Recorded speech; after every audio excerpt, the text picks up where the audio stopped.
Good morning, a very warm welcome to our Coping with Stress and Understanding Post-Traumatic Stress Disorder session.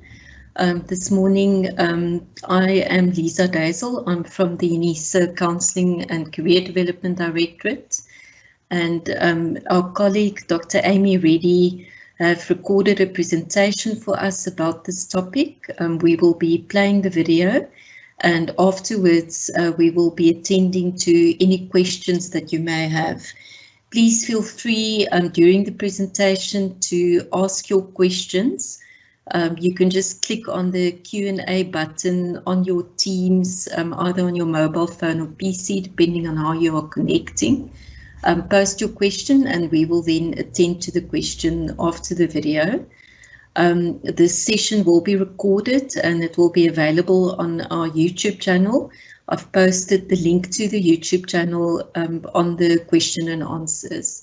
So again, very welcome, and I will now ask my colleague Arnold de Tooy to start playing the presentation for us. Good morning, students.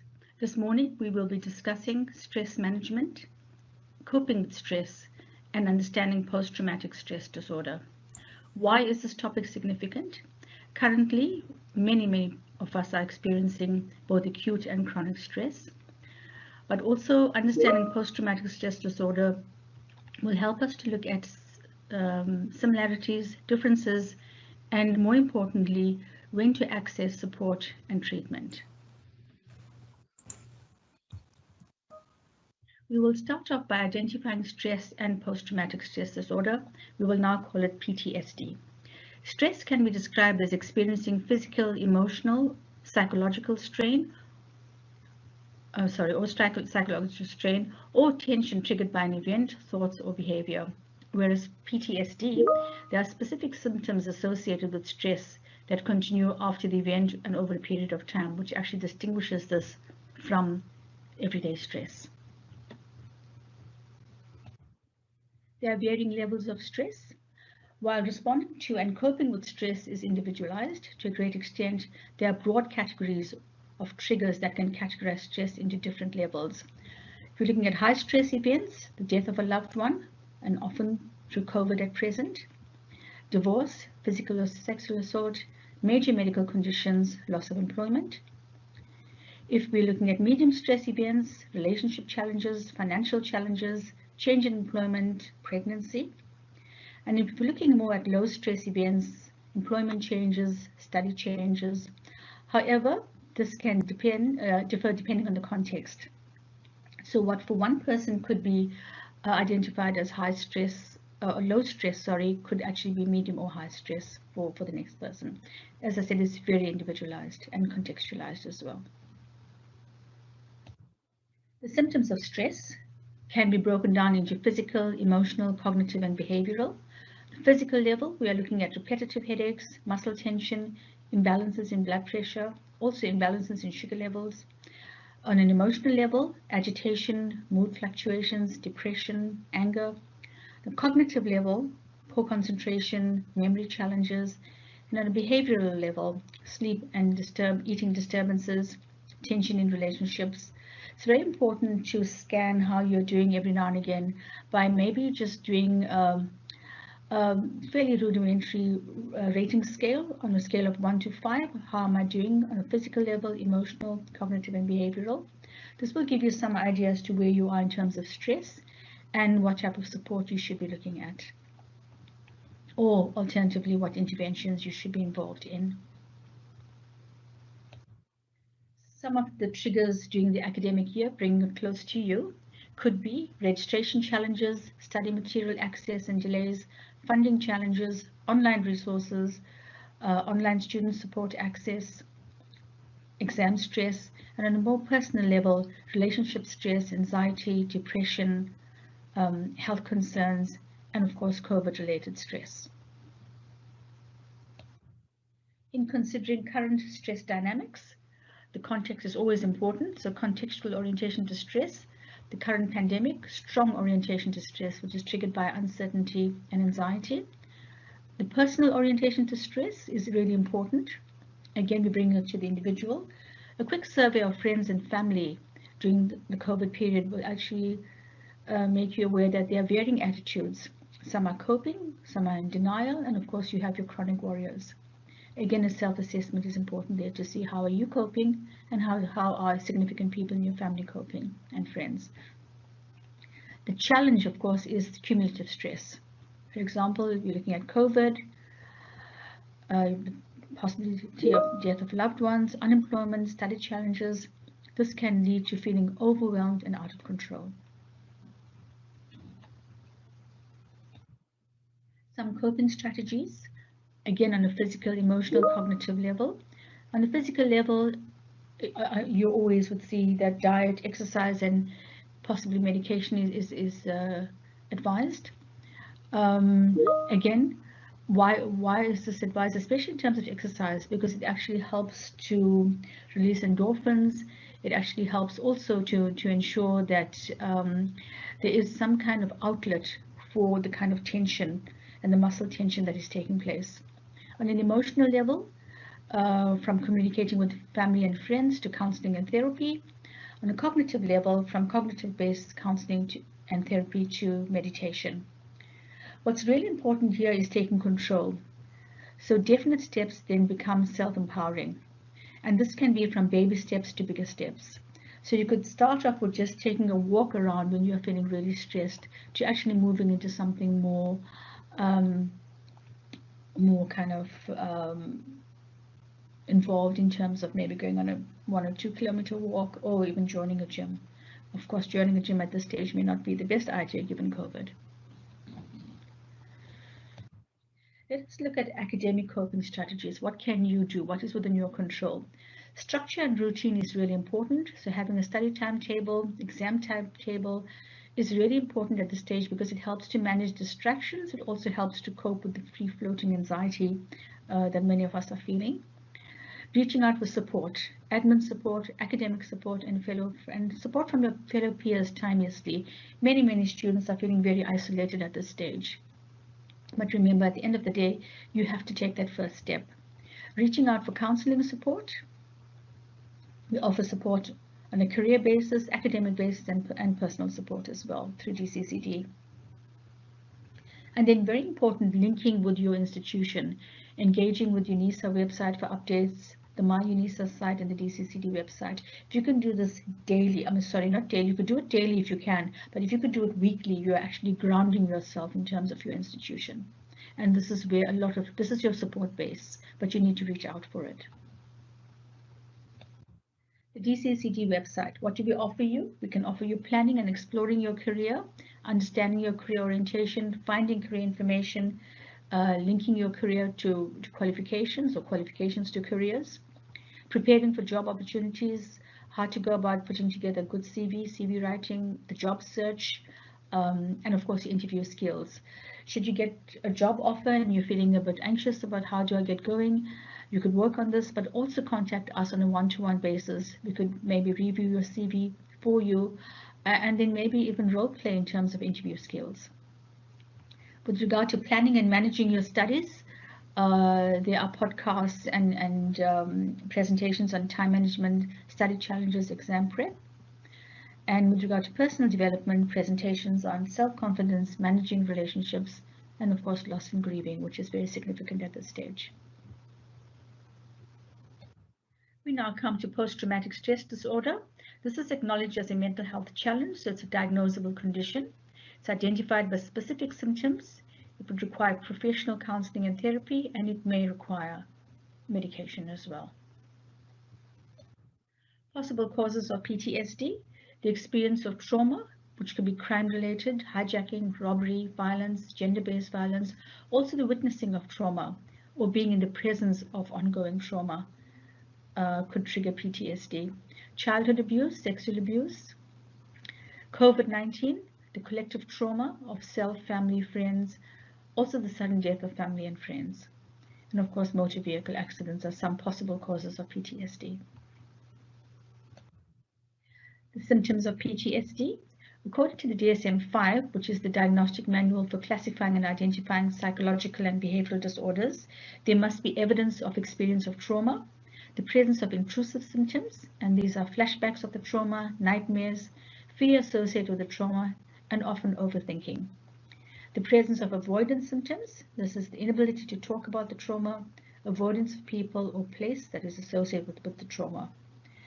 And of course, arousal reactions, anger outbursts, hypersensitivity, hypervigilance. And this is also a matter of how intense it is as well. Symptoms are continued, sleep disturbances, appetite disturbances, cognitive challenges, concentration, focus, memory problems. For children below 6, often there's bedwetting, atypical behavior. A child who is usually joyful and friendly could suddenly become very withdrawn or very difficult and have acting out behavior. With adolescents, often there's withdrawal, acting out behavior, and possibly also drug and alcohol abuse. Some risk factors. Cumulative stress is a very, very strong trigger. The death of a family plus unemployment. Lack of support. This includes not being able to access the relevant support, but also more importantly, choosing not to access support, because many of us feel that it's a weakness to actually reach out for support. I will try and cope, but remember, it's actually a strength accessing that support.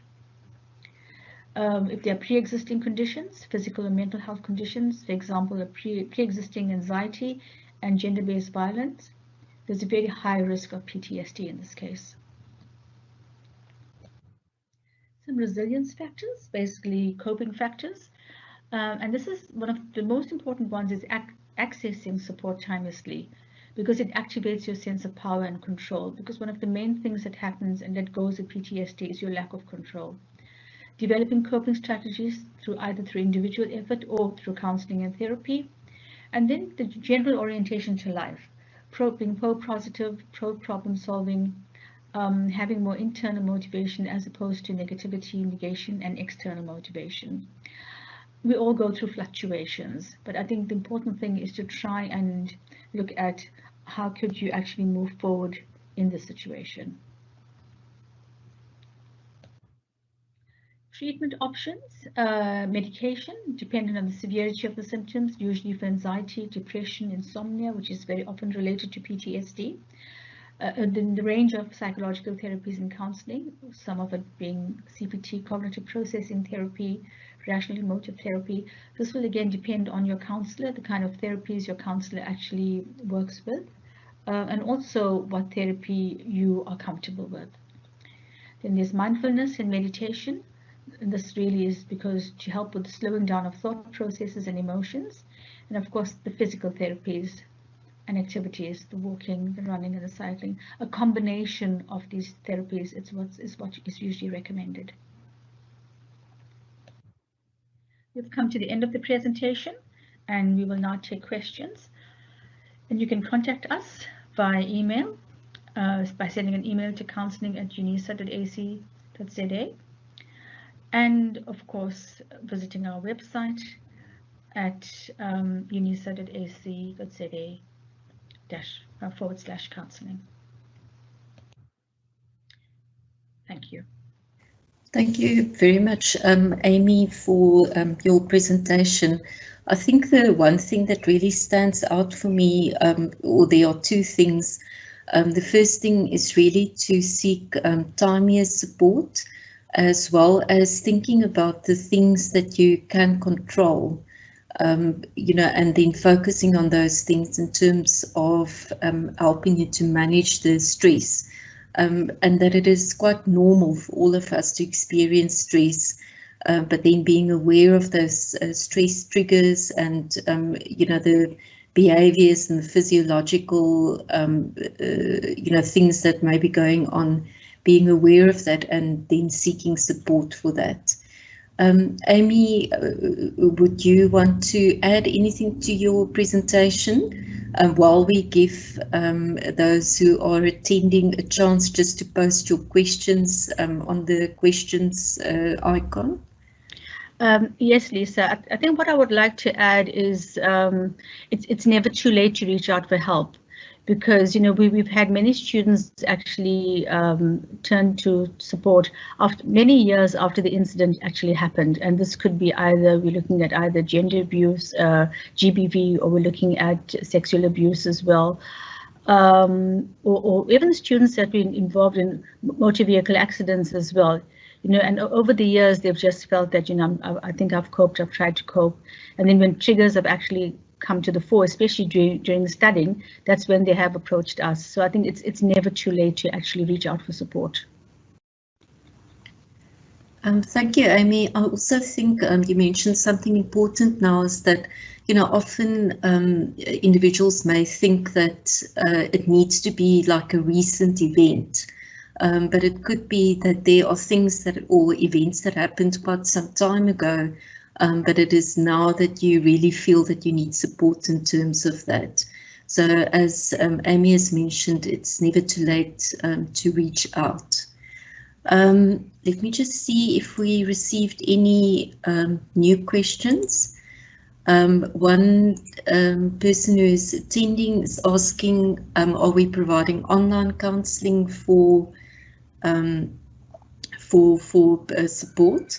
So on the screen, we've got, as Amy mentioned, there's an email address. You are welcome to send us an email to request support. But we also have online sessions available for students. So you could book an online appointment. There's a link on the screen. When you go to that web page, you will get information about the online counselling sessions that we make available to students. You will then also find the link that you can use to book the online session with one of our counsellors, either at the central unit, which is in Sunnyside, Pretoria, or if you are closer to one of the other UNISA centres, you are also able to choose to make an appointment with one of the other counsellors. If you have any questions, I'm going to give you maybe half a minute just to post that. Lisa? Tina, good morning.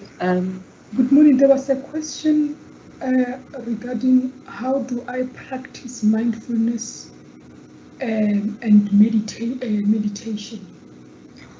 Thank you, Tina. Amy?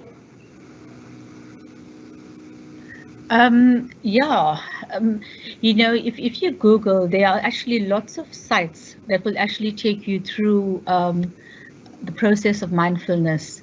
There are also short videos that you could download, and you could actually just follow the processes as well. I think it's actually different for each person. There are very different ways in which you could do it. I mean, starting off with just lighting a candle, focusing on a candle, or basically just sitting in a comfortable pose and actually basically just kind of going inwards, allowing your thoughts to just flow. But there's a whole lot of information out there, so I would suggest you actually Google it, and there is a lot of support. If possible, I think if you can find a group, or mindfulness group in your area, the peer support that you get is actually very good as well, and that just helps to sustain the whole thing as well. Thank you, Amy. There was also a question if you are not based in South Africa, is online counselling still possible?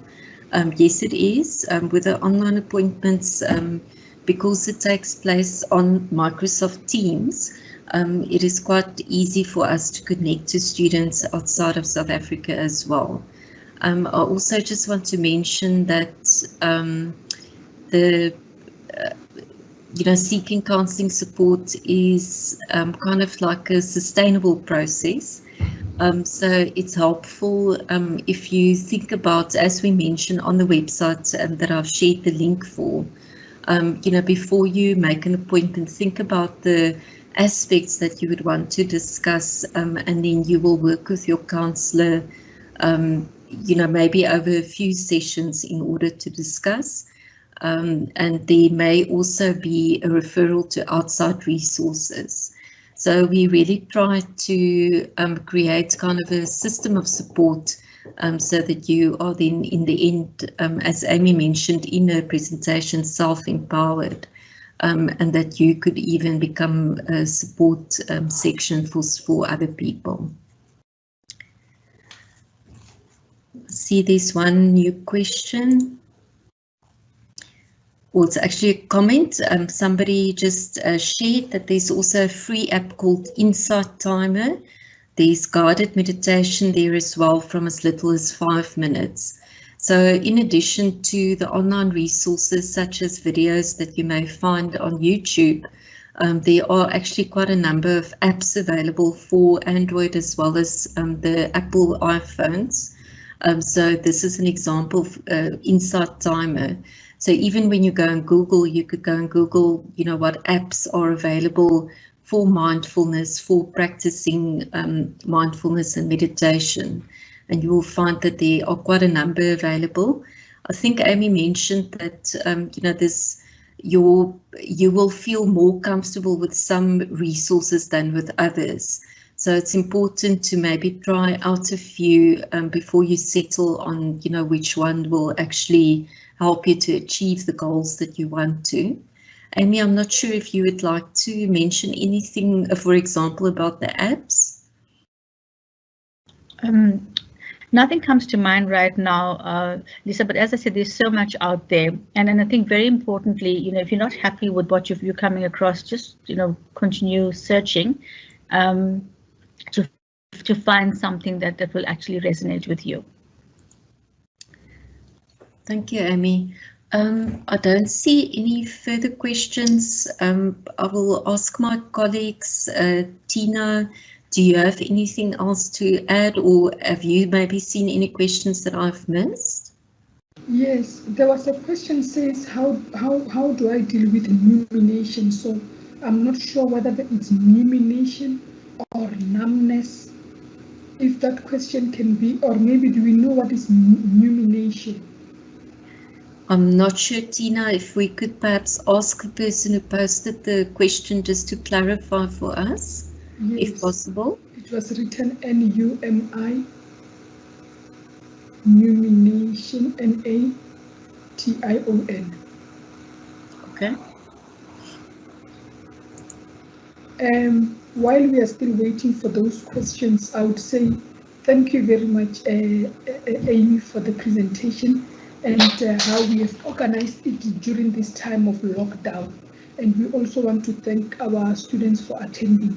But what I can just mention is that in all of what has been mentioned, the ball lies with you as an individual, that as you go through that experience, try and reach out. And I really appreciate those that have taken the chance and the time to attend this. It will not go to waste, because I would like to mention, I would like to mention the app Headspace. I don't know what that means. Maybe you will take it, Lisa. There is a question that says, I would like to mention the app Headspace. Okay, while I was still there, I'm saying it is important that you really attended, and you will see some of these interventions, we attend them even when nothing has happened to us. But you might find, like Lisa has also mentioned, the same information and the same interventions that have been spoken on, they are able to assist the people that are around you. So let's spread the message to say, as people are experiencing challenges, let them seek help. But the other thing is that for the little things that we can do within our space, like when you feel stressed out, maybe it is the room where you are sitting, go out, walk around, and as you walk, your body is able to hit that physical stress. Call somebody, just talk to somebody and laugh about silly things. Laughter has a way of dealing or working out certain levels of stress, including the post-traumatic situation. But yes, seeking professional help could be the most rewarding. And out there are also, as my colleague Amy has mentioned, there are counseling interventions that are free, and which, if you can call them, the hotlines that are are free. If you call them, they are able to can give you that needed support. Thank you. Yeah, Lisa, can I just come in with regard to the question on rumination? It's not an everyday word, so it's not something that we kind of are aware of, but basically it's the same as overthinking. Rumination is to go over the mind repeatedly. Okay. You know, yeah, and that usually is one of the core symptoms of PTSD, which basically means that, you know, it's actually affecting your concentration, it's affecting your focus, and I think this is where you need to now reach out for counseling, you know, because counseling will actually help you to go through the kind of overthinking, to be able to express what's actually happening, to be able to reflect on what's happening, and then also, you know, added with maybe physical exercise and meditation that also help you to slow the thinking patterns down. So as I said, it's a combination of treatment strategies that you're looking at. Thank you very much, Amy. Just to come back to Tina, if I understood correctly, the person was just mentioning Headspace as also an example of an app. Maybe they've tried it previously, and it was effective. So, you know, thank you. I don't see any other new questions. So in the absence of new questions, we can close down the session. The contact details for our counselling services is still available on the screen. As you've heard from Amy and my colleague Tina, it's never too late to seek support, and nothing is too small to discuss with you know, with the counsellor. So encouraging you to just drop us an email. You can also visit our website for more resources related to stress management, as well as thinking differently about challenges. And then lastly, to book an online appointment with one of our counsellors to start having discussions about the support that you may need. So again, thank you to all my colleagues for availing themselves for this session, and to Amy for sharing with us the stress management and understanding PTSD. And we are then eagerly awaiting emails from you or then online sessions. Thank you very much.